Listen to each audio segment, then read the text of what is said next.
Hello, cookbook friends. We're your hosts, Kaiti and Carrie, and welcome to our Cookbook Divas podcast. I think we will be excited for this particular minisode because guess what it is, Carrie? I actually have no idea because you're yelling at me, get your headphones on and open this document. We're going to record. So I'm in suspense. It's cocktails and beverages. My favorite. And I had so many of them last night. Oh, yay. I had 0. This is why I need some. All I can say is there's no pink gin left in this house anymore. That's all I can say. I'm just jealous you have pink gin. Honestly, if I poured it in a glass and closed my eyes, I would not be able to tell the difference between that and the other. But it was fun. It looked pretty. Exactly. It's beautiful. So there are a lot of cookbooks about cocktails and spirits and wine that are coming out the last week of May.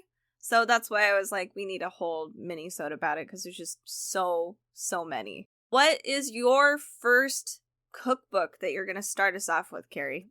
Well, you sent me a lovely list and you wanted me to talk about the wine book since I am a wine blogger.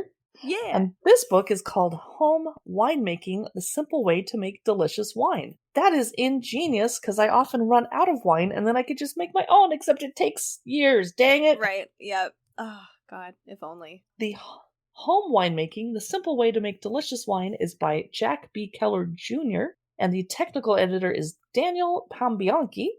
And they give us simple instructions and superb recipes from a winemaking legend. And I do have friends that started trying to make beer at home during the pandemic when they had extra time on their hands, but the turnover time on beer is like a few weeks. Right. So none of my friends were trying to make wine. But I do live in wine country here in Woodinville, Washington, and lots of people are curious about getting started making wine and don't have time to go to college to do it. So this book could be a nice little way to dip your toe. It promises 65 recipes for grapes, fruits, and flowers. And it has a lovely cover. Oh, it has pears on it. Learn to make wine at home. That is a nice idea. You definitely need some room to store said wine. Right? Yeah, definitely. Oh my God, I can't imagine. Yeah. It begins with an introduction to winemaking with basic principles, the equipment that you need. That's why you need the room to store the equipment. And exactly what to do. And you can't just shove wine into your garage or your shed unless your garage is air conditioned. And who air conditions your garage? I know, just the garage too. They claim that winemakers of every skill level will appreciate the wealth of information, but sorry, people that went to college to make wine don't need a beginner book. Yeah. But no offense. That is Home Winemaking, The Simple Way to Make Delicious Wine. It comes out May 25. My book is the Hard Seltzer Cocktail Book, 55 unofficial recipes for White Claw slushies, Truly mixers, and more Spiked-Seltzer drinks. It's by Cassie Vogel. It got pushed. It's coming out June 22nd, 2021, so maybe before 4th of July. This would be just great. In time. Yes. Hello, summer. I'm ready. Yes, me too. So apparently this is one of the only cocktail books out there that features hard seltzer and spiked seltzer as a boozy mixer. I can see that. I feel like it's more trendy now, for sure. It's not my cup of tea personally, but I know people love bubbly mixers right now. Bubbly everything. Everything needs to be bubbly right now. It does make it feel more festive, but I would have to personally double the alcohol in the glass to make it worthwhile. Oh my God. Yeah, no, yes, definitely. So it's really cute. The design is really fun. Of course, it has to be. It's hard seltzer, so it's bubbly and just really fun. So some examples of chapters are boozy brunches. So making a bubbly mimosa, which, yeah, that's perfect. Wonderful. The pictures are really fun. They have alternative, so one of the examples here are claw sickles, which that's actually really cute and I'm very tempted. So making, obviously popsicles with White Claw, and then they put little berries in it too. So it actually feels more summery and, like you're actually doing a dessert. You could do that with so many things. I get it. They put berries in and it's a bear claw. Get it? Sorry, that was terrible. Oh, you could put gummy bears in there. Oh, I'm sorry. I'm coming up with now I'm like, this sounds great. Let's do it. I know. Oh, that would be so good. They have a summer and Moscow Mule. I love Moscow Mules, but this one's really fun because it has a little extra stuff in here, it looks like. So it has lime hard seltzer. Usually you just have like a lime slice and ginger beer, and so that's a really bubbly bubbles. Pictures are great. Everything's really fun in this book. If you love bubbly seltzer drinks, this is definitely a cookbook that you're going to want to pick up. So that's the hard seltzer cocktail book.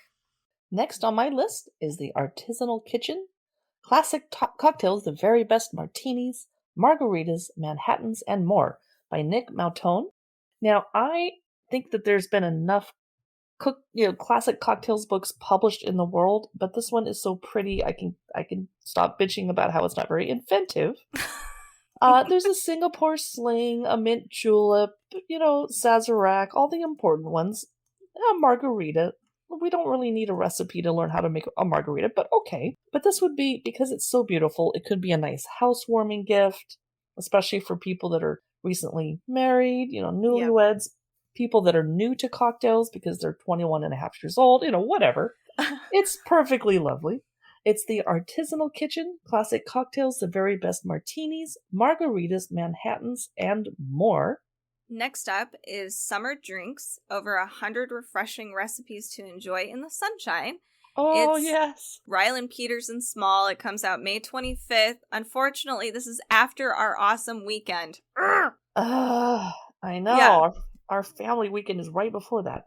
I know. So we'll just have to enjoy it for another weekend that we get together. But I really like that this is all summer-oriented drinks. So there's going to be obviously some things in here, like a margarita we'll see. I'm sure we'll see a pina colada in here. I haven't seen it, but Paloma is in here too, which I actually really like Palomas. I think that they're very refreshing, really nice in summertime. The photos are incredible. They're so pretty, and it makes you, at least for me, when I'm looking through it, I'm like, I can't wait for summertime, because it's a perfect summer scene with your awesome cocktails and the awesome setups for your tables. So we have, in the table of contents, we have aperitifs and summer sparklers. We have spritzes and coolers, slushies and crushes, punches and pitchers. And then they give us a mocktails, juices, and cordials, which is nice because not all of us drink actual alcohol. I don't know why. I usually don't have a margarita slushie personally, so every time I think of slushie, margarita is the first thing that comes to my head, but I'm sure there's better cocktails you can make, slushy cocktails, and crushes too, and punches. So this is super fun, and hopefully things start to lift and we have more freedom. We'll be able to actually have more parties, this is obviously a great cookbook for that. So that is Summer Drinks, over 100 refreshing recipes to enjoy in the sunshine. I'm totally daydreaming right now. I know. Wait. We live in Seattle, people, so we see a lot of gray skies, and the minute we get some sunshine, we just become ultimately happy. Oh, yeah. My mood has changed substantially. My next book is actually really interesting. It's Texas Whiskey, A Rich History of Distilling Whiskey in the Lone Star State by Nico Martini, and it's the first and only book to tell the story of Texas whiskey. I am super interested. I drink a lot of Washington whiskey / bourbon. I'm not really a rye drinker. And I used to drink Kentucky bourbon and whiskey, and I used to drink Jack Daniels, which it doesn't count anymore. We all do. We all make that step. What was my Canadian brand? Anyway, Canadian whiskey. But this book will teach us about the history of the Texas whiskey scene, which emphasizes local corn and barrels made from trees grown in the state. That makes so much sense. I love that. Yeah. And we're not really making a lot of whiskey out of barrels grown in Washington state because we don't want our whiskey to taste like pine trees. Yeah. No. I mean, some people might, but that would not be my favorite. The author, Nico Martini, is the co-founder of Bar Draught, a mobile draught cocktail solutions company. And that's interesting. So they'll do distillery profiles, interviews with experts, and I kind of get frustrated when I read books like this because if I can't find the awesome whiskey on the shelf here in Seattle, it's kind of frustrating because I'll just read about it and be like, I want to taste it. Oh, you can't get it here. Yeah. So hopefully I won't have that problem. That is Texas Whiskey, A Rich History of Distilling Whiskey in the Lone Star State by Nico Martini. Next up is the Encyclopedia of Cocktails. Over 1,000 cocktails for every occasion. This is by Cider Mill Press, so one of our favorites. It got pushed to July 6th, so this is going to be after 4th of July, but hopefully, August is really warm. At least it's warm here. It's one of the warmer times, so hopefully it'll be out by then. I was blown away by 1,000 cocktails. This is like a Bible of cocktails that's so many cocktails. We have in here, it's all divided up into spirits. So you have the gin chapter, tequila chapter, pretty normal for boozy cookbooks. They also, one thing that I kind of enjoy is they break this up into kind of your food history. So if you want to know the origins of a Bloody Mary, you get a little snippet of that. Oh, that's cool. Yeah, they'll talk about some of the classics like, oh, have you ever wondered why we created an old-fashioned or where it actually came from? And I kind of like that because the cookbook itself, each page is like four recipes per page. There's no photo. It has it gives you the little glass that you'll use. So what kind of glass, if it's a wine glass, a martini glass, etc., that you'll put the cocktail in, but it doesn't have this glorious photo that usually actually Cider Mill Press does. But I kind of like this because it gives you, here's everything listed out. So all of your gins, you've got your gin, gimlet, green dragon, gin sour, all listed in this thing. You get to see how easy it all is. It's all just very neat and tidy. But then it's broken up by your food history and some really beautiful photos. It's fun. And especially if you want to just get a whole plethora of different recipes, so they have 3 ingredient recipes in here to some crazy mad scientist stuff in here too. So it's 1,000 cocktails. So that's insane. That is the Encyclopedia of Cocktails by Cider Mill Press. I can't see a picture of it. Does it look like it weighs 50 pounds? It's 576 pages. Oh my god. So, well, you get your money's worth, I guess. Yes. Oh, man. So it's probably heavy. This is for people that are really geeky about cocktails, for sure. Or the completists. Yes. My next book is How to Be a Vodka Snob by Brittany Jacques. That cracks me up. She asks if you know your Moscow Mule from your White Russian. Do you know your Stoli from your Belvedere? Do you know micron filtering from your charcoal filtering? Never heard of micron filtering, so I clearly need to read this. Right. It is for drinking novices as well as connoisseurs, and they start off teaching us about vodka's humble history as a medicinal liquor. Ooh, I'm beginning to feel a pain coming on right now. Help me, vodka. And then vodka is my beverage of choice often. I did move into a bourbon phase, but it just goes so well with everything.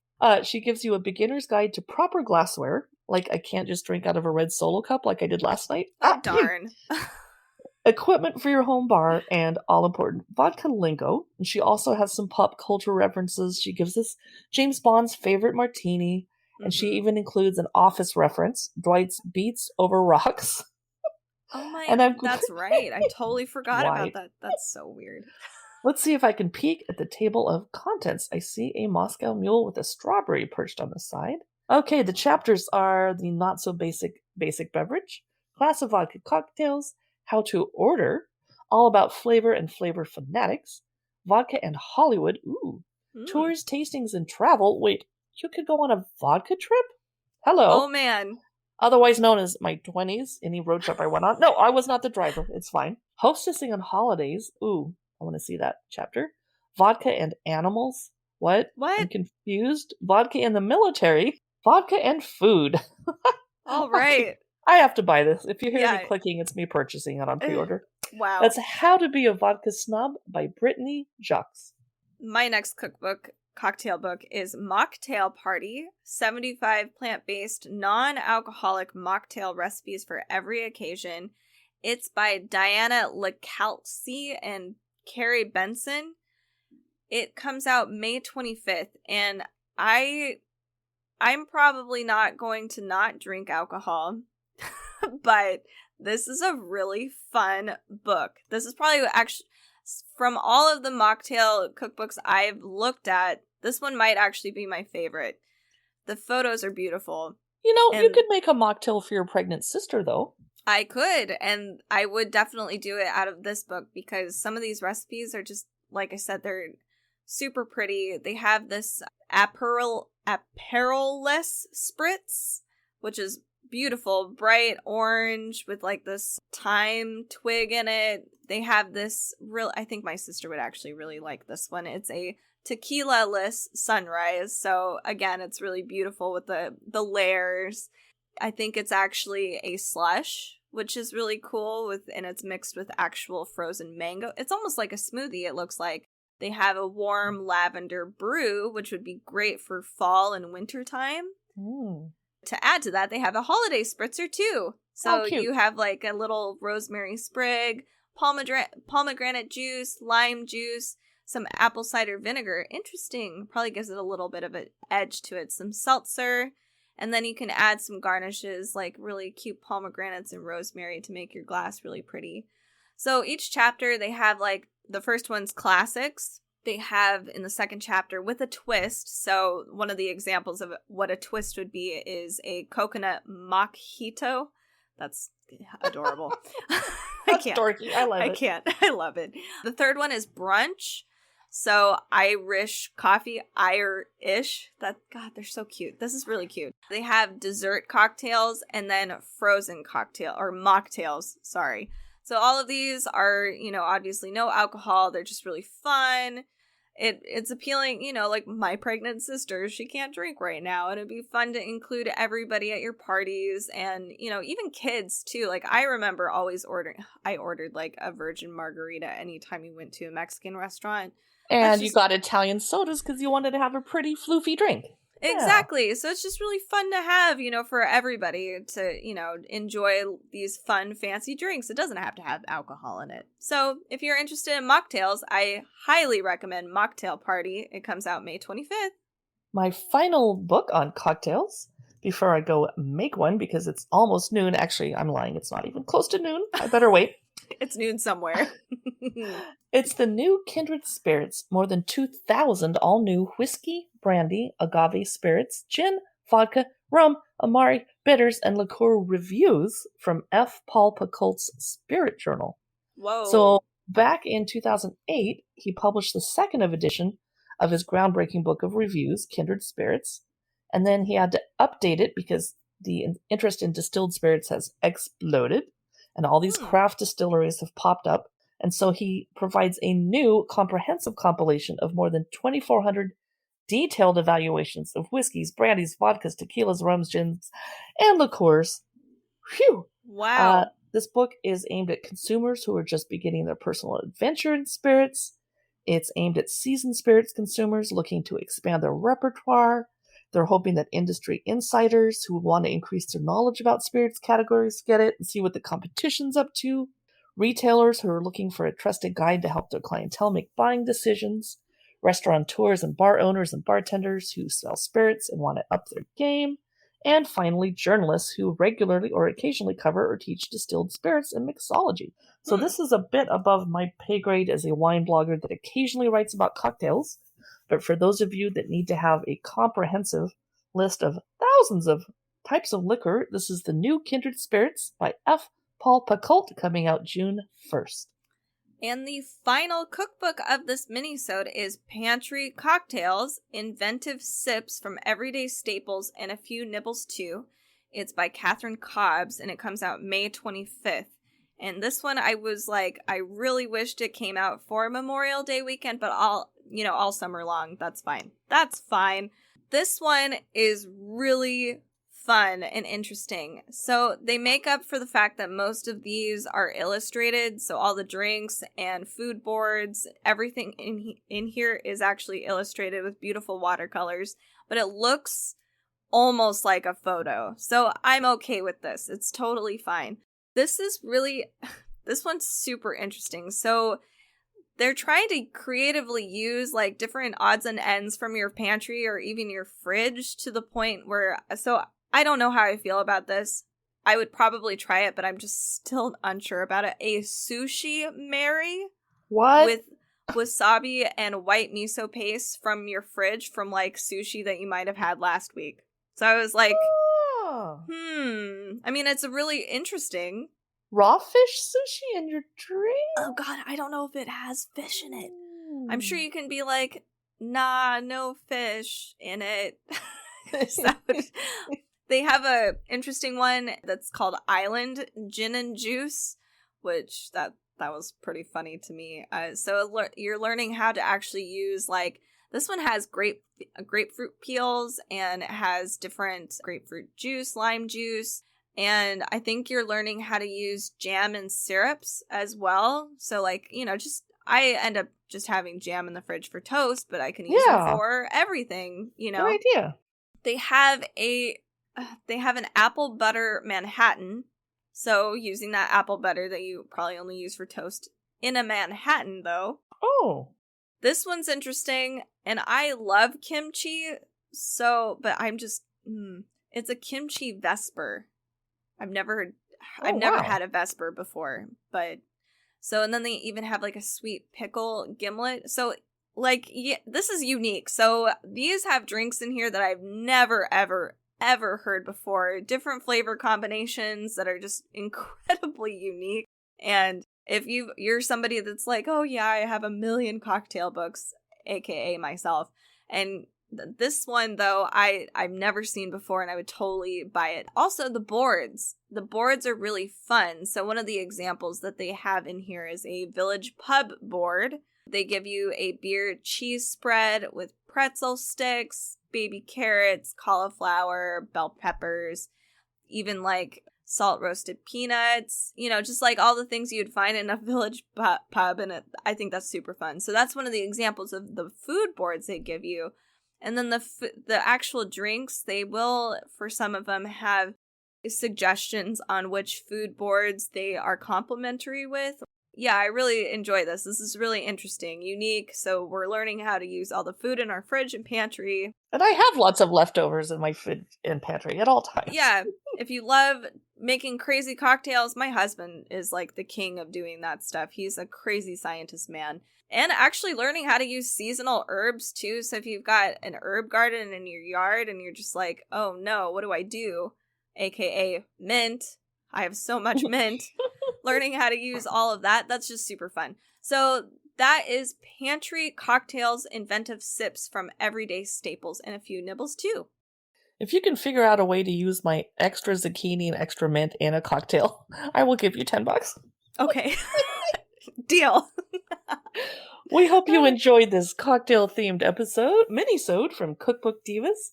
Be sure to stay tuned for our regular episodes, which come out on Friday and Tuesday. You can see my cookbook look-through videos and reviews on Instagram, YouTube, and Facebook, and occasionally I post them to Pinterest as well. Thanks so much for listening.